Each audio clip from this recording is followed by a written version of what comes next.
Thank you, Deanne, for that wonderful welcome. Remind me never to get you to introduce me ever again. I'm just kidding. Thank you for doing some very extensive research. There were some things there that weren't on the public record before today, so you've outed me. But congratulations to you on your new role. It's an amazing responsibility, and I know you'll serve it with distinction. But ladies and gentlemen, can I acknowledge all of you? CEDA is renowned for being such a strong thought leader. And it gives me a great pleasure to present today. I am someone who likes to dig into the detail of economic policy, and this is perhaps a crowd that might appreciate that. I'm trying not to be political in any of my comments, although I might digress from here or there. But I thought what I would do today is give you, a picture tells 1,000 words, so give you a bit of a slide deck on a couple of things. Firstly, what we inherited when we came to government, how we've turned things around, where we are, and our vision for the future. And if nothing else, I hope this presents to you a factual account, in summary, of what we've achieved, especially in terms of our economy and budget position, because governments of all persuasions have very principled views on what they would like to achieve, but none of that is possible if you don't run a strong budget and have a strong economy. All your ideals in the world fall by the wayside if you don't actually have the resources to bring your philosophy into reality. And I think that's been the hallmark of our government, being able to deliver on our commitments, because we have been able to turn the budget around and also deliver a strong economy. But I also want to say, before I start the deck, that we appreciate most strongly that government is a partnership, and you need to work with business and you need to work with the community sector in order to achieve that turnaround. You cannot do it on your own, and that is one important lesson I've learned in public life, that it's through collaboration that you actually get things done. Does anyone know how to work the slide deck? Oh, here we go. Oh, no. Jan, do you know how to do this? Oh, okay. Can someone just please help? Sorry. Russell, you have a go.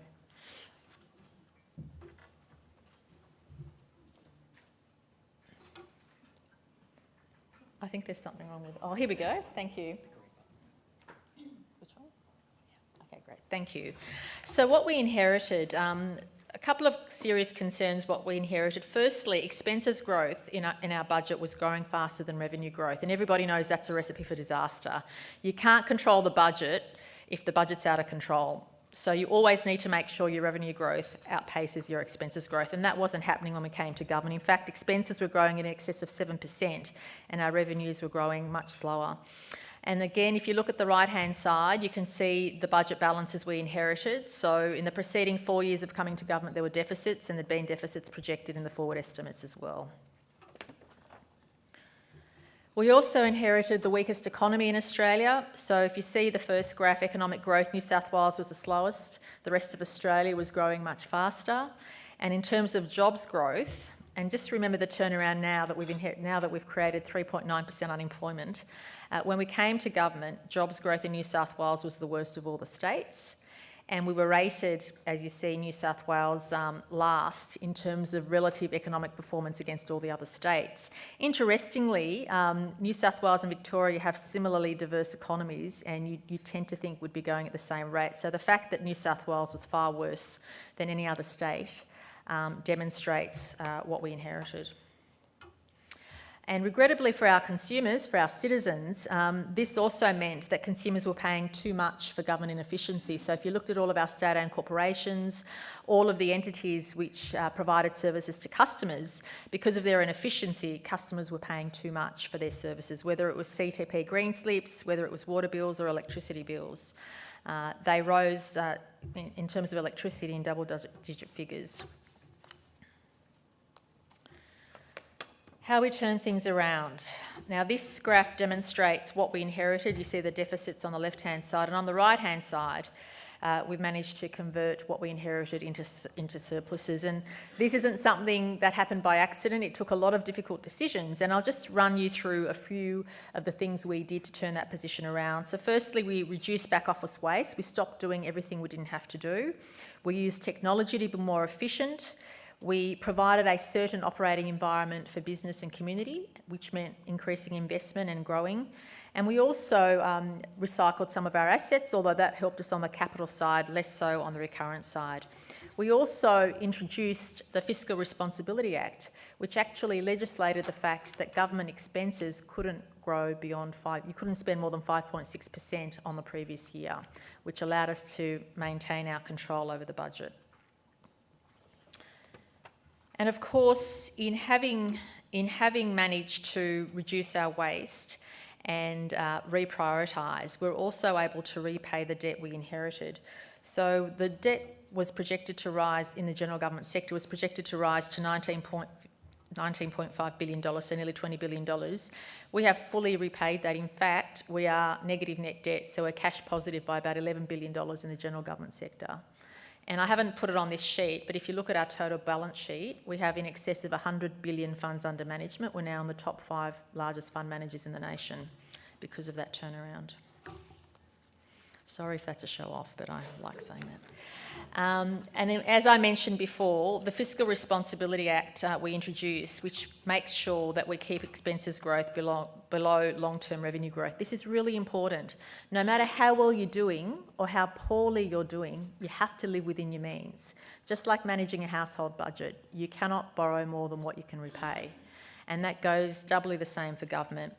And excitingly, we'll be fully funding our super liabilities by 2030, which is a massive achievement. And of course, in all this environment, we've maintained our AAA credit rating and maintained our healthy budget indicators all round.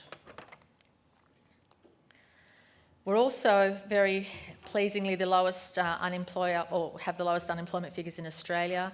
We continuously on trend create more than half the nation's jobs in the last couple of years. And I nearly fell off my chair yesterday when the new results came in, because I thought would be around 4, but to crack the 4% barrier and to have 3.9% unemployment was really exciting. And we've created 47,000 new jobs in the previous period. Most of those are full-time jobs being taken up by women, interestingly. That was a statistic coming through. And also in terms of youth unemployment, we now have the lowest in the nation. Now, there are pockets of challenge in that, because depending on the regions and where you're looking, but generally speaking, the figures are down everywhere across. There's somebody here with a protest sign, so I might just... Yes, Gladys, we're facing a climate crisis. Yeah, thank you. Step off to the side. That's okay. She's just expressing a view. Thank you, and you've done that very well. Thank you very much. Give her a round of applause, everybody. Thank you.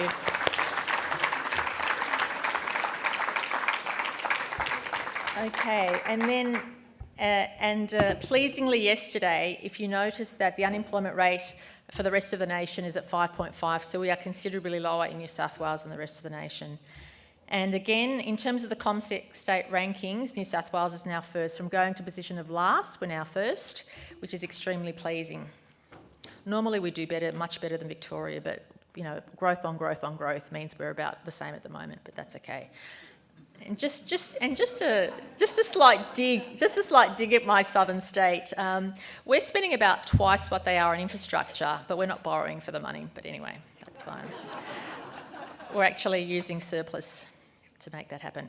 Here we go, and this good segue into this graph. So where we are in terms of investing like never before, if you look at government infrastructure, and they're in real terms, so that's dollars for dollars, that's not on pro rata and it's not based on any other factor, that's just in real dollars. New South Wales is far exceeding any other jurisdiction, including the Commonwealth. Now, the Commonwealth has increased its spending in infrastructure by a lot, but we are investing around 90 billion over 4 years, and they're investing about 70 over a decade, just to show you what New South Wales is doing. We are investing twice the rate of Victoria, but again, Victoria is borrowing to fund their infrastructure, and we're using surplus funds. But the exciting thing for me on the right-hand side is I began by talking about collaboration, and what really pleases me is the level of private business investment in New South Wales. That's shot through the roof, and these figures don't really tell the full story. In the previous year, we grew by 22% in terms of business investment. The rest of Australia was contracting at 3%. So whilst the rest of Australia was contracting, we were growing in double digits. Now it's a bit more normalised, but that blue graph is growth on growth on growth, if I can put that to you. And where we are in terms of the infrastructure boom, I wanted to show you more specifically what we're spending in various sectors. So in health, the middle graph is what we've done to date, and the high blue graph is what we're doing into the future. Now, with schools and skills, I've been very conservative and hard on myself on this graph because we haven't included skills. This is just schools. The Labor, or I should say the previous government's red graph included skills investment. I've taken that out. So what you see with the blue graphs there is just straight out investment in our schools. And of course, transport capex is off the charts in terms of what we're doing relative to the past and what we're going to do into the future. And I guess the point I want to make in this slide also is not just a comparison of what we inherited and what we're doing, but the fact that we now have a rhythm and the budget is in such a strong place. We have capacity now to increase what we've done at a faster pace. And this slide equally excites me because why do we do what we do? We do what we do as a government to improve the quality of life of our citizens, to take the pressure off families, to take the pressure off individuals, to increase people's choice on how they spend what they earn. And if you look at the way in which we've reduced costs which are a cause of state government, I'm incredibly proud of these graphs. So electricity inflation, or the cost of electricity, has gone down substantially in New South Wales. We now have the cheapest bills in the nation. We inherited the highest and we now have the lowest. In water, we inherited the second highest bills in the nation, and look at where we've driven down costs in water. We now have the cheapest water bills in the nation. And in CTP, or green slips, we've managed through our reforms to save on average every citizen about $200 in the city and about $100 in the bush off their green slip because of the massive reforms we've done. Reforms that previously people deemed to be too difficult. Apologies to all the lawyers in the room, they weren't quite happy with that. In terms of our vision for the future, what our strong position means and what we've done to date means that currently we are in the process of building 5 extra Metro Rail projects. And when we say Metro Rail, the North West Rail line, which we started some years ago, in May will open to the public. And for the first time, we'll have turn-up-and-go Metro Rail services to Australia. It's the first Metro driverless train system in Australia. We're in the process of building another 5 of those rail lines, 3 light rail lines, 7 motorways, building a brand new city around the second airport, which I'll talk about in more detail, starting a fast rail network in the next term. When I say fast rail, it means initially faster rail to reduce massive travel times between the regions and Sydney, but obviously looking towards introducing fast rail to our continent. We are looking forward to upgrading 100 new and upgraded hospitals and health facilities. We've already done about 100, so it's doubling our efforts over the next 4 years alone. And we're also looking forward to doubling our efforts in terms of school and school infrastructure. And it was really pleasing for me on the first day of school this year, we were able to open 17 brand new schools on term 1. So 17 lots of school communities turned up to a brand new school or brand new upgraded school in this year alone. And our vision for the future also includes increasing the presence of our frontline staff. Obviously, when you're managing a balance sheet in government, the capital side is easier to manage than what we call the recurrent side. Your day-to-day costs and expenses are more difficult to manage than your capital outlay. And so what's really exciting for us is because we have been fiscally responsible and disciplined, we've actually been able to increase the number of frontline staff. And over the next 4 years, when you're building more hospitals and more schools and more police stations, you obviously need to increase the capacity of your staff to be able to service those centres. And I'm excited that over the next 4 years, we'll be employing an extra 5,000 nurses, 4,600 teachers, 1,500 police, and 30,000, or providing 36,000 extra weekly transport services, and you obviously need people to manage that system. And this is the largest boost to our frontline services in the state's history. This has never happened before on this scale, but it demonstrates our need to not just grow with the community, but be ahead of the curve to make sure we're planning for the future. And one of the mantras we gave ourselves when we came to government is putting our citizen or our customer at the heart of everything we do. Can I just ask if anyone's used anything at Service New South Wales in this room? Okay, great. I won't ask you to tell me if you think it's an improved service on the previous one, but I used to take a book when I renewed my car licence because it used to take so long. And now I hope you can either do it online or turn up and have it done in 5 or 6 minutes. And I hope you've experienced that level of customer service. But our Service New South Wales centres, which we're expanding throughout the state, are essentially a one-stop shop for our citizens. We now have more than 800 transactions you can have done at that one location. And when I say at that one location, if you're good at doing things online, you don't have to leave your house. But if you're someone who doesn't have a computer or doesn't know how to do things online, you can ring up or go in person. And we now have, as I said, consolidated more than 800 transactions. So imagine how efficient our back of office has become to facilitate that. And we're improving and increasing the number of things you can get done at these centres. And we also have done, because of our strong budget position, more than 40 cost of living programs through these Service New South Wales centres. So I put a challenge out to everyone when I meet them.